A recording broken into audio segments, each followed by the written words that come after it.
Assuntos que mexem com o seu presente e o seu futuro. A reforma previdenciária está tramitando no Senado. O senador Cid Gomes defendeu a inclusão de estados e municípios na reforma da Previdência. Carlos Silva. O senador Cid Gomes, do PDT do Ceará, defendeu a inclusão de estados e municípios na reforma da Previdência.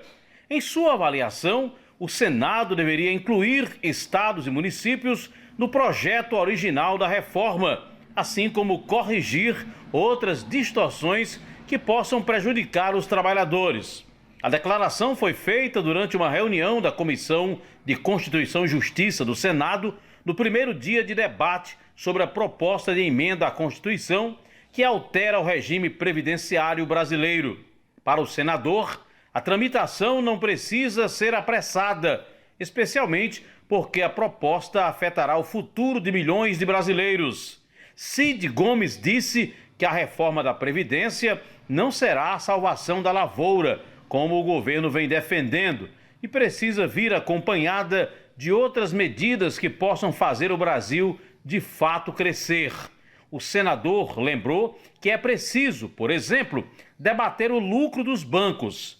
Enquanto determinados setores do país estão em crise, como a indústria, o comércio e os serviços, gerando milhões de desempregados, os lucros dos bancos saltam ano a ano. Com informações do Ceará agora, para o jornal Alerta Geral, Carlos Silva. Segundo ainda o senador Cid Gomes, há necessidade de se corrigir injustiças para não serem prejudicados os trabalhadores e também a classe média. O Brasil não terá uma mudança de rumos, a retomada de crescimento, se as medidas forem só numa direção, em prejuízo dos trabalhadores e da classe média agora, que é o que aponta essa reforma da Previdência. Portanto, a minha posição é disposição de examinar uma reforma da Previdência, desde que acompanhada de outras questões. Se a gente olhar, e eu ando com isso no bolso agora, o gráfico que mostra o lucro dos bancos no Brasil, a gente vai ver que quem olhar aquilo não vai acreditar que o país está em crise. Saltou de 5 bilhões e 400 milhões no segundo trimestre de 2005 para 20 bilhões e 400 milhões o lucro no segundo trimestre de 2019, agora desse ano. É assim, é um gráfico assim. E quem olhar aquilo, esse país está em crise? Não pode.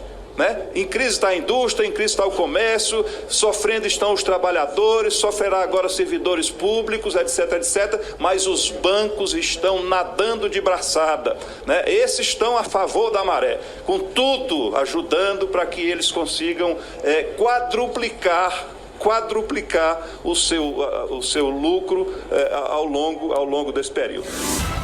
Muito feliz esse pronunciamento do cearense Cid Gomes sobre esse comparativo que ele faz na perspectiva de economia gerada, ou pelo menos que o governo vê que vai ser gerada pela reforma da Previdência, né, de perto de 1 trilhão de reais, Luciano, comparando com os lucros dos bancos em apenas um trimestre. 20 bilhões de reais. 20 bilhões. 20 bilhões O que de reais. o senador cearense Cid Gomes quis dizer é o seguinte, que a reforma da Previdência, que o governo espera que a partir daí o Brasil nade, como ele diz, bem na economia, poderia ser de uma outra corrente se a economia fosse tratada também de outro modo. E olha só, Luciano, nesse caso aí dos bancos, por exemplo, você imagina, por exemplo, você viu agora o BNDES teve que divulgar, por exemplo, os empréstimos que o BNDES, que é um banco de fomento, fez para grandes banqueiros comprarem aviãozinhos, Luciano. E sabe quem estava lá? O Itaú, com juros, Luciano, subsidiados de 8% ao ano, com lucros exorbitantes, como diz aí o senador Cid Gomes. Imagina, experimenta qualquer um de nós aqui, eu, você e os nossos ouvintes que estão aí nos acompanhando, atrasar uma parcela do cartão de crédito do Itaú para tu ver a exorbitância de juro que o Itaú vai cobrar. Agora, voltando à questão desse debate aí do Cid Gomes, do senador cearense Cid Gomes, ontem no Senado, ele está em lado oposto ao outro cearense, que é Tasso Gereissati, o relator da matéria. Por que eles estão do lado opostos? O Cid, ele defende, na realidade, a inclusão de estados e municípios, mas ele não quer uma PEC paralela, Luciano. Ele não quer.